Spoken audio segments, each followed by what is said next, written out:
Hello, everyone, and welcome to McGill Cares, a weekly webcast series addressing a wide variety of topics to support family and informal caregivers. I'm Claire Webster, a former caregiver, certified Alzheimer care consultant, and founder of the McGill University Dementia Education Program. McGill Cares is part of this program. I work with a dynamic team of leading healthcare professionals to oversee this program, which include Dr. José Moret from the Division of Geriatric Medicine, Dr. Serge Gauthier, McGill University Research Center for Studies in Aging, and my very esteemed guest today, Dr. Jerry Freed, McGill Steinberg Center for Simulation and Interactive Learning. These webcasts are made possible thanks to the generosity of our donors and sponsors. Today's webcast is brought to you by Home Care Assistance. Home Care Assistance provides older adults with quality care that enables them to live happier, healthier lives at home. Their services are distinguished by the caliber of their caregivers, the responsiveness of their staff, and their expertise in cognitive care. So today we will be discussing supporting healthy communities through innovative educational technology. My guest is Dr. Gerald Freed, Director of the Steinberg Center for Simulation and Interactive Learning and Associate Dean, Education Technology and Innovation in the Faculty of Medicine at McGill University. Professor of Surgery and previous Surgeon-in-Chief of the McGill University Health Center, he was awarded the Meritorious Service Cross in 2019 by the Governor-General of Canada in recognition for his leadership in the development of minimally invasive surgery in Canada. Welcome, Jerry. Thank you, Or I Claire. should say Dr. Freed, because I know you personally. Yeah. So thrilled to have you here today. A real honor. I think one of the most important questions, first of all, for those people watching, as a former surgeon-in-chief at the MUHC and a pioneer in minimally invasive surgery, which you have seen firsthand in the impact of groundbreaking technology, can you please explain what minimally invasive surgery is and how this has impacted patient care? Of course. Well, first of all, Claire, thank you for having me on. And I just want to say what a great job that you're doing for caregivers everywhere. And I've spoken to some people that have benefited from your expertise, and you're terrific. So thank you for having me. Thank you. So minimally invasive surgery, if you think about it, the holy grail of surgery is to provide an effective and durable solution to a health problem without the injury normally attributable to a surgical intervention. If you think about it, it's usually the cut or the incision that we make that we have to use to gain access to the disease organ that causes injury. That is, our incision causes injury in itself, and it results in a prolonged recovery phase that's characterized by pain, fatigue, and the inability to pursue life activities. So the premise of MIS was built on the improvements of technology that came along, such as miniature cameras that allow us to see into the body through very tiny punctures. And we were able then to adopt this technology and optics into surgery that allows us to a minimal incision, or punctures in fact, and therefore we could do our surgery with much less injury, a much faster recovery time, and in fact better outcomes in most diseases. And what are some of the highlights and lessons learned when introducing innovative technology into a healthcare system? Well, if you think about it, minimally invasive surgery, or MIS, required surgeons to learn a completely new way of doing surgery, a completely new skill set. So our challenge was thousands of surgeons literally out there in practice and a whole cohort of people in training that had to learn completely new skills. So our goal was to make sure that this was introduced in a way that was safe and efficient. And we were at the forefront of developing simulation to train and verify the competence of surgeons who wanted to adopt MIS in their practices. We wanted to base some of our educational goals on what the aviation industry does, where they get pilots prepared to fly a plane safely before they've ever gotten into the plane. Mm-hmm. As I started to immerse myself in this, it led me to understand the opportunities provided by simulation, to learn by doing, to be immersed in an educational experience, to have an opportunity to debrief and reflect in an open and non-judgmental environment. One of the things about simulation is you're able to fail. We could let someone progress to the point of failure and to learn from their mistakes. And all of this is an environment that's centered around the learner without a risk to the patient. So as part of this, we developed the most widely used simulator for minimally invasive surgery in the world. And this has been incorporated as part of the certification process. Prior to this, surgeons that were getting licensed or certified to go out and practice never had a formal objective assessment of their technical skills. They were evaluated in terms of what they knew and to be able to describe what to do.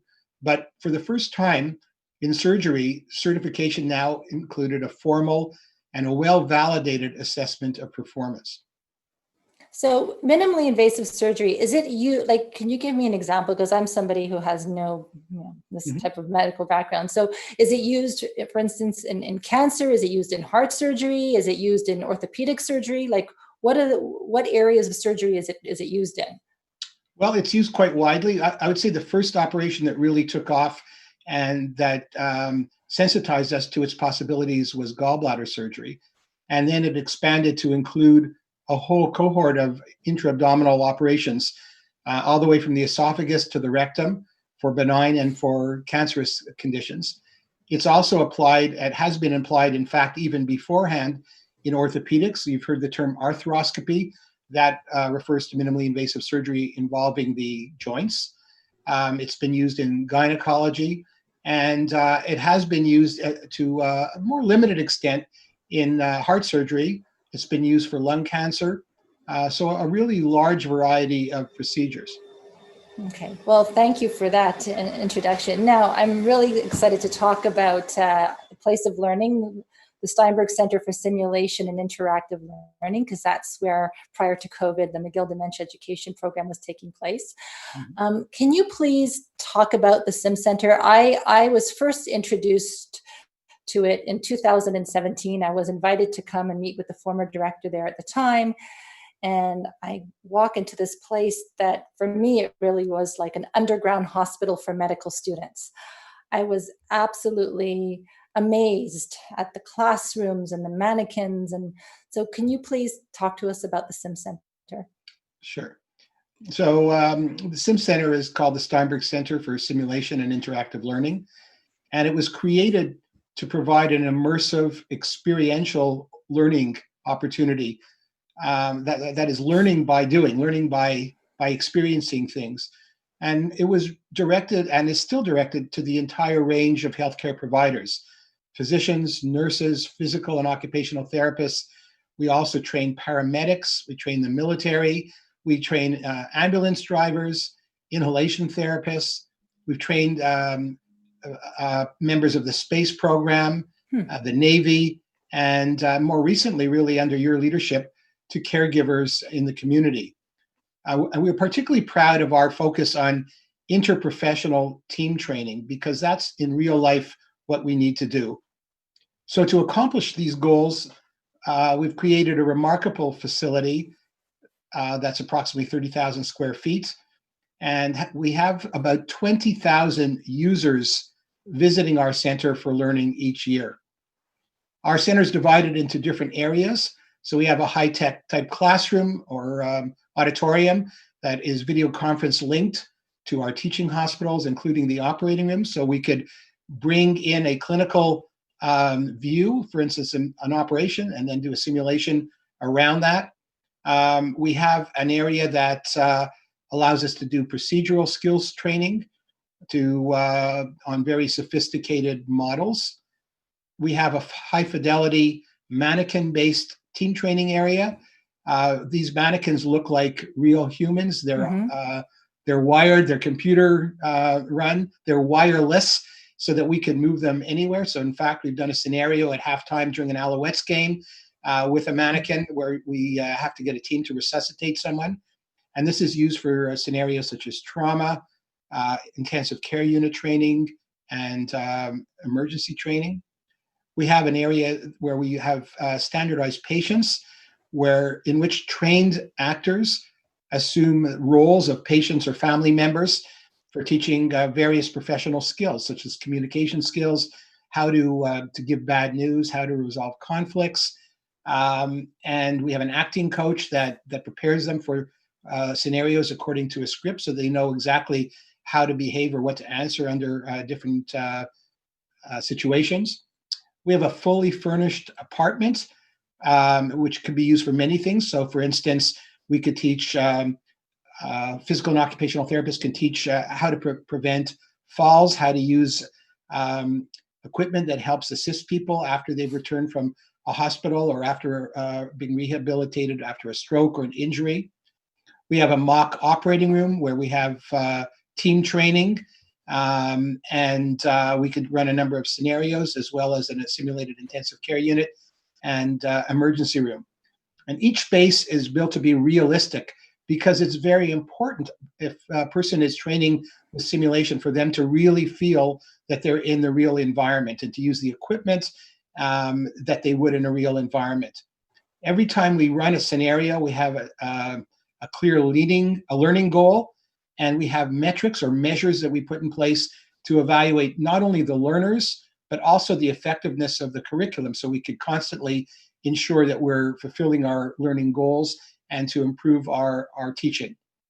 And we feel that it's very important at the end of a learning episode that the learner be assessed, so we can verify that they've actually achieved the learning goals that we feel are necessary. Our newest expansion, which really started as of August the 1st, or just a few days ago, was the development of a new platform to study emerging educational technologies such as virtual, augmented, and mixed reality, the use of holograms for learning, the application of gaming to the healthcare education world. And we're looking to use this as a hub for interactive learning or online learning at a distance. And you can imagine, after COVID, it has truly emphasized the importance of this technology, because we want to deliver the same high quality, immersive, engaging learning remotely as we've always done live at our Sim Center. Now, do all universities within North America have a Sim Center? Is this something that's standard as part of the education system for them? I would say that most, if not all, medical schools have some type of simulation facility.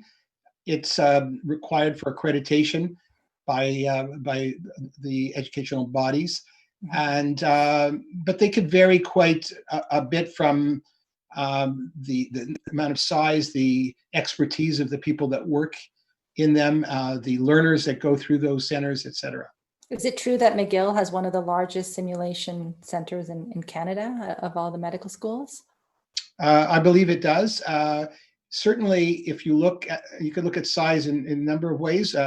We have, a large physical space, 30,000 square feet, but probably more important, the use of our simulation facilities is probably one of the largest. When I talk about 20,000 learners that come through, and that's not even to talk about the use by industry to train their sales staff to learn in new technologies when they come out.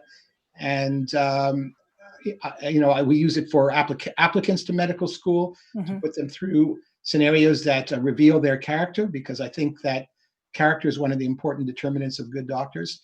So I do think that we have one of the larger and most active sim centers in North America. Well, I'd like to talk about how we've been using it for our program. Like I said, when I visited the Sim Center in 2017, I had no idea what I was walking into, and I had been used to, giving a lot of lectures and teaching in public, doing a lot of public education. But when I was introduced to this apartment, and maybe just to set the scene for those people watching, I mean, it's a full-scale apartment with a kitchen, bathroom, bedroom, and living room. And with a two-way wall. And I was given an opportunity to prepare a scenario. So basically what I did was I wrote the story of myself as a former caregiver visiting my mother, who was living alone at the time. And then for me, really discovering the fact that her dementia had been progressing and all the dangers that were happening. And so the center provided me with these actors to take the role of, my mother and a daughter at a time.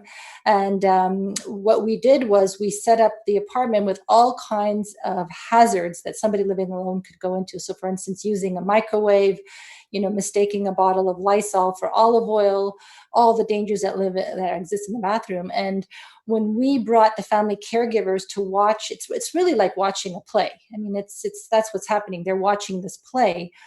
I truly believe that we may have saved lives from this, because the family caregivers that were coming to observe the simulation was the first time they were being educated, coming to our program, listening to the doctor speak, but then being put through the simulation. It really made the whole reality of what they were living through come alive. And we actually had family caregivers leaving the room in tears, saying, "Oh my gosh, this is my mother, she's in danger. This is my father, this is my husband, my wife." So I really believe that the simulation has been saving people's lives. Now, can you talk to us about the patients? Sorry, not the patients, but the actors, because I mean, I was really amazed at the incredible acting of how these actors took on the role of patients and caregivers. So, I mean, your experience is amazing, and I think it's really reflective of the talent of the people that act as our standardized patients. We have an incredible team. There are about 200 of them in our roster, and they range in age from young people to senior citizens, and they reflect the diversity of genders, ages, ethnicity, and cultures. So they can act in many different roles. We have full-time coaches, we have makeup artists, and we have very defined training for each scenario. So the standardized patient is trained to give reliable and reproducible responses to questions, because don't forget, they're not the patients. They're not necessarily, they don't have the diseases. So they have to be trained to give the appropriate responses. Otherwise, the scenarios are meaningless. And they have to portray the symptoms in a consistent way. And because they're so good at what they do, the scenarios become immersive. You get lost in it as if it's a real thing that's happening. And it allows caregivers to gain experience and practice managing some difficult and delicate situations, such as those that they have to deal with if they have a loved one with dementia. Yeah, I mean, the immersive part is incredible. We've had, I think, maybe, if I'm not wrong, about 15 or 16 workshops. We've had over 200 people come through, family caregivers, and we have not yet had one workshop where people haven't just, really became tearful or emotional, because the acting is so incredibly real. And also, I just think that having that facility to be able to physically teach people about the safety, because when we're talking about dementia, especially for people living at home alone, the biggest concern at the beginning is really safety. And so to have this space where we can show them not only the hazards that exist, but also how do you safe proof, like how do you keep somebody safe? Because once the scenario is done, we bring everybody into the apartment, everybody sits around. It's almost like although the number one objective of our program is education, we really are also a support for families, because once we do the debrief, people are there, they're sharing their experiences. Many people have never spoken before about what they're going through. And so the setting is truly, really, really, really special. Now, I have the privilege of also being a medical rater. So I've been watching the medical students go through the whole, when they apply to McGill, they have to go through the simulations process, which is quite something. Could you, I mean, and some of the scenarios that I've watched are quite intense. Like, so why would you put these students through the simulation process? Is it to check their interpersonal skills or how they react? What is the purpose of that? So if you think about it, all the people that we see that apply to medical school are well vetted before they ever get to the interview phase. That we know that they're bright people, their academic grades are at the highest level. But being a doctor or any healthcare professional is much more than that. We want people that have certain character, certain personality. They have to be honest. They have to be responsible. They have to be able to communicate well. They have to be empathetic. They have to be calm under some very panicking type situations. So there are these properties that we want to be able to elicit in our medical students when we select them for coming into school. And before simulation, we really didn't have a good way of doing it. Interviews have become very staged. People are prepared for them. Letters of recommendation tend to be pretty similar and glowing. And we really feel that adding these brief scenarios to unmask character flaws, for instance, have been really, really valuable in allowing us to choose good people. So I'm really excited about the next few weeks because we're finally going to be launching or working on developing our online education program. So prior to COVID, for our program, family caregivers have been coming into the university, and we were only able to take a maximum of 25 people per class because of, we wanted to create a very intimate setting for the caregivers. And also, we were doing everything at the center. But in the last 2 years, we've been getting a lot of requests from people across the country, even outside of Canada, saying, is your program available online? Or can we kind of participate without being in the classroom? And then, COVID happened. And then now all of a sudden we're like, okay, I think we've got to bring everything online.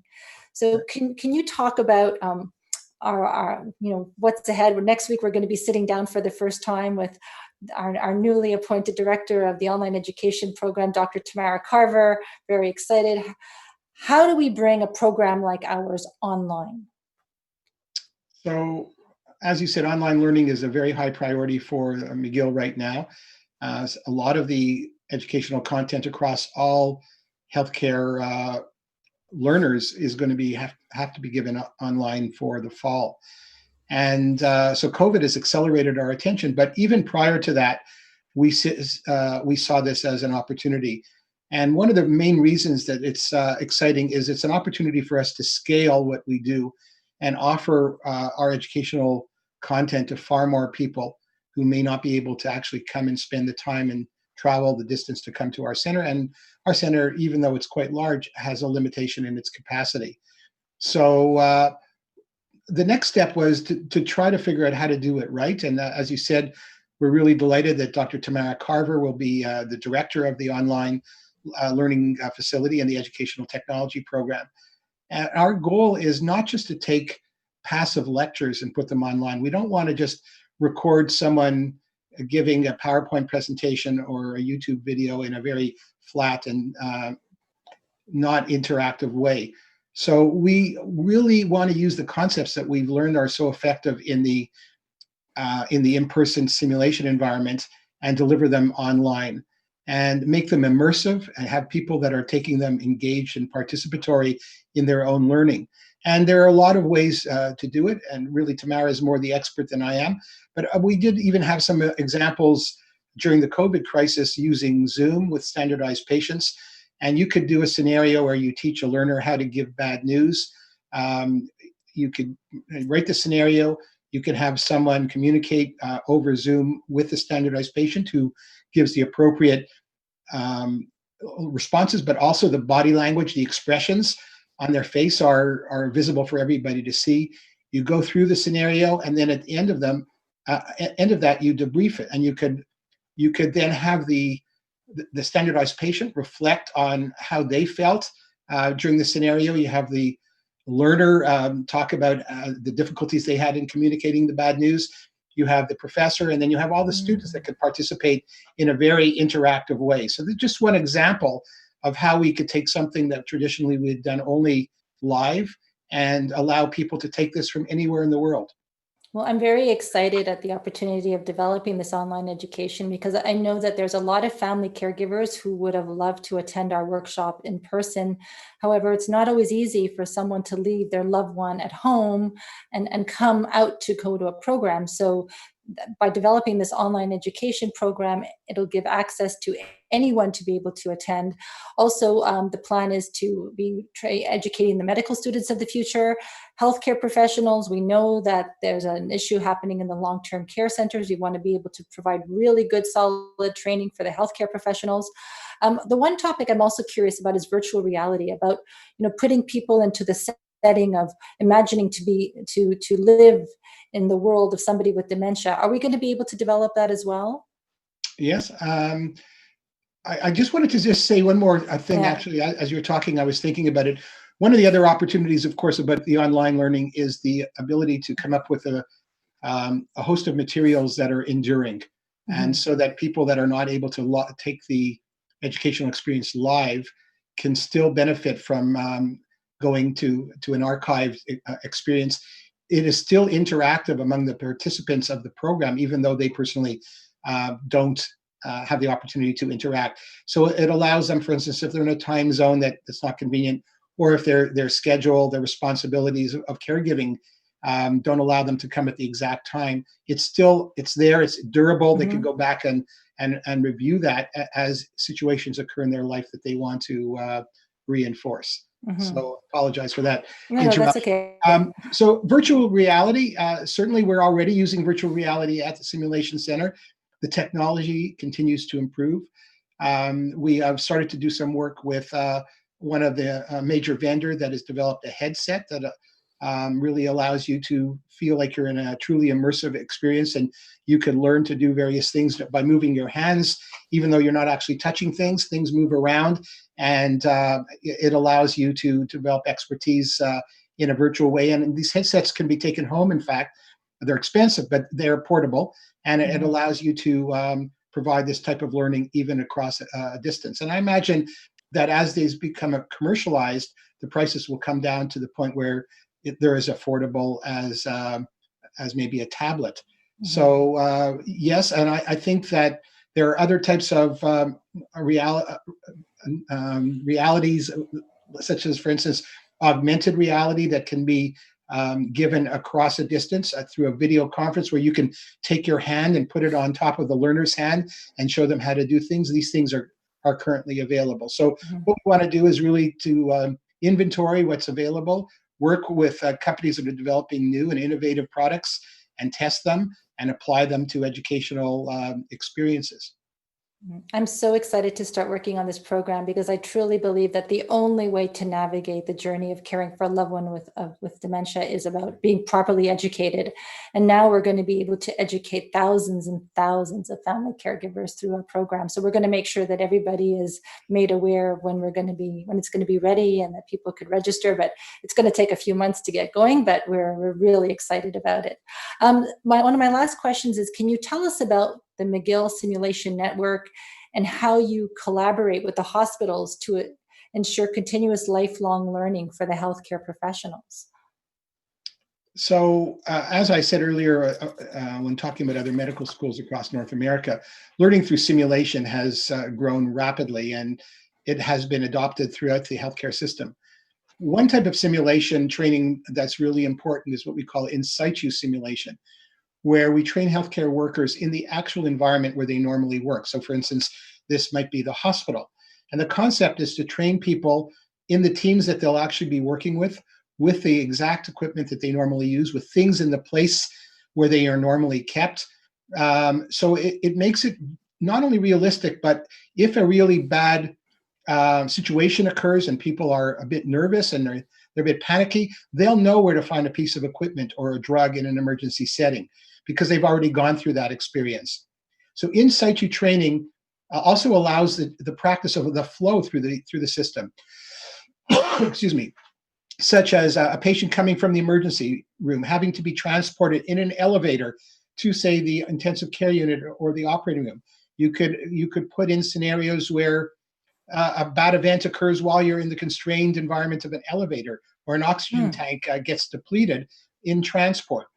So you can really take it to a different level. So our goal is to build partnership with all the McGill teaching hospitals in our network to really allow us to share expertise, to decide what is the best environment to teach the material we're trying to teach. We also want to share technical expertise, gives us opportunity also to negotiate more favorable contracts with our providers and the people that give us our technical support. So this is a very high priority. We're really in the early steps of doing this now, but this is a high priority for me over the next year. Well, I'm so excited that to be once again to be able to be working together, and congratulations on your appointment, and thank you for taking the time today to speak with me, and really looking forward to the coming weeks and getting this online education program up and running. For me, it's all about educating the family caregivers, giving the medical students of the future a proper education, educating the healthcare professionals, and even the, hopefully this will be part of the continuous development or the continuing development program that McGill has for existing healthcare professionals, that they could come and be as best educated as possible. So thank you for joining us today, Dr. Freed. It's been a real pleasure. Thank you. So thank you for. Thank you so much. And please join us next week for our webcast on Wednesday, August 12th. We will be discussing strategies for coping with challenging behavior. My guest will be Dr. Wendy Chu, Associate Professor of Geriatric Medicine in the Faculty of Medicine, McGill University, and geriatrician at the Montreal General Hospital. This webcast is an initiative of the McGill Dementia Education Program, which is funded by private donations. I'd like to give a shout out to André Charon, Jean-Guy Desjardins, and Jean Monti for giving us the funding possible to begin working on our online education program as of this week with Dr. Carver there. Once again, thank you to home care assistants for making this webcast possible.